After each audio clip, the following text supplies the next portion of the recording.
గంట కూడా పెట్టారు. నాకైతే కూడా గుర్తొచ్చింది ఒక్కసారి.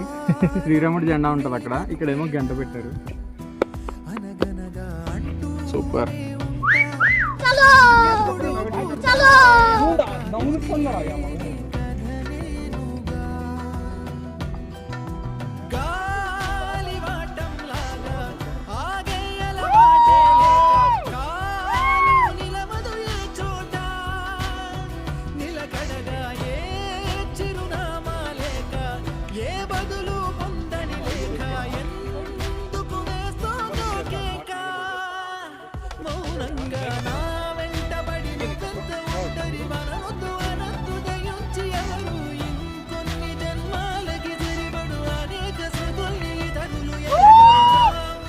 We actually planned for Kulukumalai. This is unplanned, bro.